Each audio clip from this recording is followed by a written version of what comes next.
మందిని చూసుకుంటూ వస్తున్నాము. ఏం కథ, నలుగురు ఎమ్మెల్యేలను చూసినాము.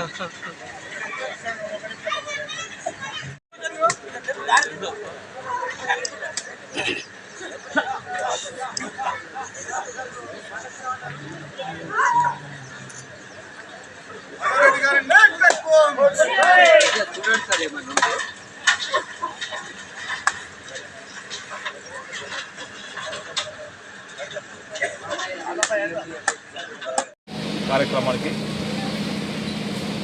స్థానిక కౌన్సిలర్ అన్న పాలన గారికి, రవిగౌడ్ గారికి, సంపత్ గారికి, ప్రభాకర్ గౌడ్ గారికి, మా సోదరి శ్రీలత గారికి, భీమ్ గారికి, రాము గారికి, అభివృద్ధాల టౌన్ అధ్యక్షుడు వెంకన్న గారికి, మా సహచర కాంగ్రెస్ పార్టీ కుటుంబ సభ్యులకు, పత్రికా విలేకరులకు అందరూ కూడా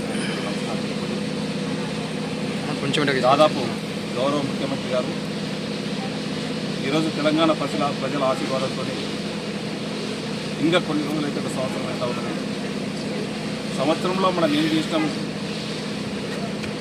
ఏం చేయబోతున్నాం అనేది ముఖ్య ఉద్దేశం. గౌరవ ముఖ్యమంత్రి గారి సహకారంతో మన తాండూరు నియోజకవర్గానికి ఇప్పటికే దాదాపు 300 కోట్ల పైన ఇప్పటికే టెండర్లు అన్నీ కూడా అయిపోయినాయి. ఈరోజు తాండూరు వికారాబాద్ రోడ్ కానివ్వండి, ఈరోజు కోట్పల్లి రోడ్డు కానివ్వండి, ఈరోజు చించోలి కాగ్నా రివర్ వరకు కానివ్వండి, ఈరోజు పంచాయత్ రాజ్ రోడ్లన్నీ కూడా దాదాపు 100 కోట్ల వరకు ఆల్ మండల్స్లో అక్కడ కూడా టెండర్స్ రావడం జరిగింది. ఈరోజు ఎన్నో రోజుల నుంచి ఉన్నటువంటి మన చిలకవాగ్ కూడా అది కూడా తొందరలోనే టెండర్ ప్రాసెస్లో ఉంది. అది కూడా ఈ వారం 10 రోజులు అది కూడా స్టార్ట్ చేసుకుంటాం.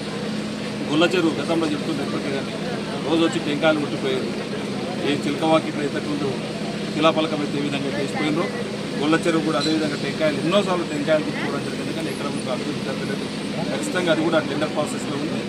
తాండూరు రూపురేఖలు ఖచ్చితంగా మీకు అందరూ కూడా ఎలక్షన్ల ముందు ఏదైతే చెప్పుకున్నామో ఖచ్చితంగా మేము గెలిచిన సంవత్సరం లోపలే మీకు అన్ని స్టార్ట్ చేస్తామని చెప్పినాం. ఇక్కడ ఉన్నటువంటి రోడ్లే మా సోదరు కానీ మా కౌన్సిలర్లు అందరూ కూడా అడిగినప్పుడు రోడ్ చాలా ఇబ్బంది ఉంది. 15-20 సంవత్సరాల నుంచి ఇక్కడ పట్టించుకున్నటువంటి నాతుడే లేదు. రోడ్డు కంపల్సరీ కావాలంటే వెంబడి ఇదే కాకుండా ఇంకా కూడా తాండూరులో చాలా మటుకు వేసిన రోడ్లు ఇంకా చాలా ఉన్నాయి. దశల వారీగా తాండూరు పట్టణాన్ని గౌరవ ముఖ్యమంత్రి గారి సహకారంతో అభివృద్ధి చేసుకుందాం. ముఖ్యంగా ఈరోజు రోడ్లే కానీ రోడ్లతో పాటు ఇప్పుడే డాక్టర్ గారు ఇంకా ఇండస్ట్రీస్ కావాలంటున్నారు. ఖచ్చితంగా ఆ విధంగా కూడా మనం గౌరవ ముఖ్యమంత్రి గారి సహకారంతో ఖచ్చితంగా ప్రయత్నం చేద్దాం. ఈరోజు ఒక మెడికల్ హబ్గా మనకు దగ్గరనే డెవలప్మెంట్ దగ్గరనే ఎరంపల్లి కాడ ఒక వెటర్నరీ హాస్పిటల్ కానివ్వండి, ఒక మెడికల్ హబ్ అక్కడ తయారైపోతూ ఉన్నది. దాంతో రేపు రాబోయే కాలంలో హైదరాబాద్, సికింద్రాబాద్ ఏ విధంగా అయితే ఉందో తాండూరు, కొడంగల్ అదేవిధంగా ఖచ్చితంగా కాబోతూ ఉన్నది. అవన్నిటికీ ఆ విధంగా చేసే బాధ్యత ఎమ్మెల్యేగా నేను ఖచ్చితంగా తీసుకుంటాను. ఖచ్చితంగా ఒక్క రోడ్స్ అభివృద్ధి కాకుండా ఎడ్యుకేషన్ పైన కూడా ఒక ఇంటిగ్రేటెడ్ స్కూల్ దాదాపు 200 కోట్లతో గౌరవ ముఖ్యమంత్రి గారు మన నియోజకవర్గానికి ఇవ్వడం జరుగుతుంది. అది కూడా తొందరగానే స్టార్ట్ అయిపోతూ ఉన్నాం. ఎడ్యుకేషన్తో పాటు గతంలో ఒక ఐటీఐ చేస్తే ఏ విధంగా అయితే జాబ్లు వస్తూ ఉన్నానో ఇప్పుడు టెక్నాలజీ మారింది కనుక దాంట్లోనే అడ్వాన్స్ టెక్నాలజీ సెంటర్ ద్వారా ఏటీసీ టాటా కన్సల్టెన్సీ ద్వారానే ఇప్పుడు మన దగ్గర ఒక 25 కోట్లతోని ఏటీసీ అడ్వాన్స్ టెక్నాలజీ సెంటర్ కూడా ప్రారంభించుకోవడం జరుగుతూ ఉంది. దాంట్లో ఇంటర్మీడియట్ డిగ్రీ అయిపోయిన తర్వాత ఆ పిల్లల్ని మనకు చెప్తే దాంట్లో ఒక 1 ఇయర్ కానీ 2 ఇయర్స్ ఆ కోర్స్ చేసినట్లయితే కంపల్సరీ వాళ్ళకి జాబ్ వచ్చే విధంగా ఒక ఎమ్మెల్యేగా వాళ్ళకి జాబ్ ఇప్పించే బాధ్యత నేను ఖచ్చితంగా తీసుకొని దాంట్లో చదివిన 2 ఇయర్స్లోనే డైరెక్ట్ వాళ్ళకు అపాయింట్మెంట్ ఆర్డర్ ఇప్పించే బాధ్యత కూడా నేను తీసుకొని మనకందరూ కూడా ఇక్కడ ఉన్నటువంటి యువతను ఖచ్చితంగా అందరికీ జాబ్ వచ్చే ప్రయత్నం ఖచ్చితంగా చేస్తామని చెప్పి కూడా తెలియజేసుకుంటూ అభివృద్ధిలో ఎప్పుడే గౌరవ ముఖ్యమంత్రి గారి సహకారంతో తాండూరుని అన్ని విధాలు అభివృద్ధి చేద్దాం. ఖచ్చితంగా ఒక సంవత్సరంలోనే ఇప్పటికే దాదాపు ఒక 300 నుంచి 300 కోట్ల పైన తీసుకోవడం జరిగింది. ఇంకా మన కోట్పల్లి ప్రాజెక్టు ఉన్నది, తిరుపల్లి ప్రాజెక్టు ఉన్నది.